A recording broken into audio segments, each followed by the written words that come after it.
Salut les amis, bienvenue sur votre chaîne préférée TV New Monde Plus, mais avant de commencer, n'oubliez pas de vous abonner à ma chaîne et d'activer la cloche de notification, ou de cliquer sur la petite cloche de notification, pour ne pas manquer nos prochaines. Le Burkina Faso reçoit de nouveaux véhicules équipements militaires de Russie. Avions de chasse et de reconnaissance, hélicoptères d'attaque, aucune information n'a été rendue publique sur leurs conditions d'achat, mais 420 millions d'euros ont été levés par Ibrahim Traoré sur le marché sous. Le Burkina a réceptionné, mercredi 12, de nouveaux véhicules équipements militaires livrés par son partenaire russe, a constaté un journaliste de l'AFP mercredi à Bamako, et annoncé avoir levé près de 420 millions d'euros sur le marché sous-régional. Dans son allocution, le ministre de la Défense burkinabé, un des hommes forts du régime, a vanté le partenariat gagnant-gagnant avec la Fédération de Russie, au cours d'une cérémonie officielle en présence de diplomates russes et du colonel Ibrahim Traoré, le président de la transition burkinabé.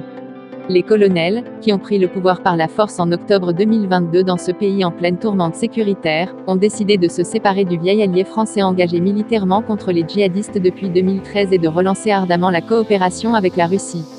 La Russie avait déjà livré en mars plusieurs hélicoptères de combat et des armes. Le Mali a accueilli en grand nombre ceux que la junte présente comme des instructeurs russes.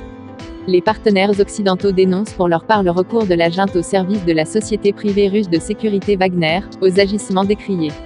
La junte dément et parle de partenariat ancien avec l'armée russe. La Russie avait admis en mai une présence de Wagner au Burkina, sur une base commerciale.